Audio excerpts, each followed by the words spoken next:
مع أول ليلة من ليالي السنة الهجرية الجديدة تقوم الرئاسة العامة لشؤون المسجد الحرام والمسجد النبوي الشريف بتغيير كسوة الكعبة. نلاحظ الآن الكعبة المشرفة وقد تم تفتيق الجوانب الأربعة من الستارة ليتم إنزالها، وأيضا فك الصمديات الأربعة الموجودة في الأركان أربعة، وأيضا هذه القناديل الله أكبر الموجودة فوق الحجر الأسود، ثم أيضا قطع الأماكن الموجودة في أعلى الكعبة، وذلك لتسهيل إنزال الستار أو الكسوة القديمة.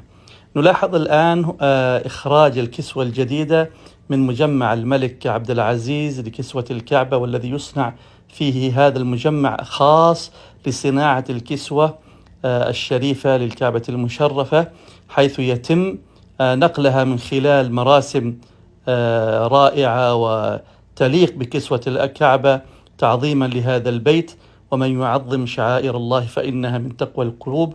يقوم 130 صانع وفني بنقل هذه الكسوة من المصنع الموجود في أم الجود في مكة المكرمة إلى المسجد الحرام. نحن هنا الآن نلاحظ هذه ساحات المسجد الحرام أمام باب الملك عبد العزيز، وقد وضعت هذه الكسوة في عربة خاصة للكسوة لإدخالها الآن من الساحات الموجودة خارج المسجد الحرام إلى داخل المسجد الحرام ضمن هذه العربة بطريقة تليق بعظمة هذا البيت وبمكانة هذا البيت الذي يشهد هذا الإقبال الكبير من الناس ومن الزوار والحج المعتمرين وبقية الحجاج، لأنه في بداية العام الهجري ما زال إلى الآن هناك حجاج موجودون من بعض الدول الإسلامية.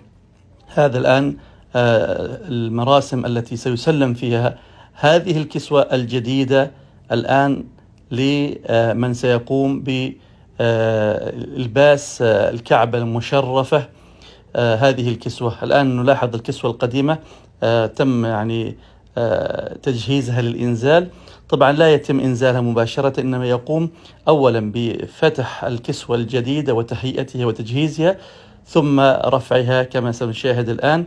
نلاحظ الآن يرفعون الكسوة الجديدة قبل إنزال الكسوة القديمة، وذلك تعظيما لهذا البيت وإجلالا وتكريما له. هذه هي الكعبة المشرفة التي جعلها الله مثابة للناس وأمنا. الآن طبعا رفعوا أحد الجوانب، طبعا هي 4 جوانب، كل جانب يقومون برفعها إلى أعلى الكعبة، ثم إنزال بعد ذلك الثوب القديم والكسوة القديمة.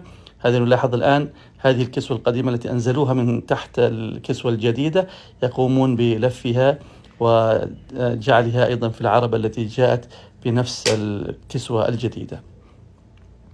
هذا الحجر الأسود الذي هو قطعة من الجنة، كما قال النبي صلى الله عليه وسلم: الركن والمقام ياقوتتان من يواقيت الجنة. نلاحظ الآن هذه الجهة التي من جهة حجر إسماعيل، أو من جهة أخرى ليست من حجر إسماعيل لأنه ما في مزراب هنا، يرفعون في هذه الجهة أيضا. هذا الركن اليماني، هذا ما بين الحجر الأسود والركن اليماني، يرفعون هذه في هذه الجهة أيضا الستارة الجديدة التي نسجت من الحرير، وأيضا هذه الزخارف وهذه الآيات واللوحات. هذه هي جهة الركن الشامي والعراقي من ضمن حجر إسماعيل لأنه الميزاب عليها. الآن يقومون بإنزال الكسوة القديمة حتى لا تظهر جدران الكعبة، وهذا من باب التعظيم، ليس هناك أمر شرعي أو أمر منهي عنه، إنما هو من باب التكريم والتعظيم. وكما نعلم أن أول من كسى الكعبة المشرفة هو ملك تبع الحميري الذي كان بقصد هدم الكعبة، ومرض مرضا شديدا قبل أن يصل إلى مكة، حتى قال له زعماؤها وأشرافها: إنك نويت نية سيئة ولو أحسنت النية لشافاك الله. فعلا عزم على أنه إن شفي أن يكرم هذا البيت، فرد الله له صحته وعافيته، فأكرم هذا البيت وكاساها وبنى وجعل لها بابا من باب الإكرام والتعظيم.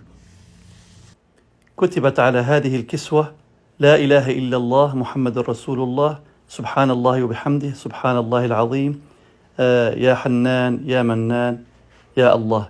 يعمل في مصنع كسوة الكعبة قرابة 240 عاملا وإداريا وفنيا، كلهم خلال عام كامل لإنتاج هذه الكسوة للكعبة المشرفة. ونلاحظ أن مقدار الحرير الطبيعي الذي يستخدم في صناعة الكسوة قرابة 670 كيلو غرام، وسلك الذهب والفضة الذي تكتب فيه الآيات في هذا الحزام قرابة 150 كيلو غرام. والكعبة محاطة بحزام عليه آيات في الثلث الأخير.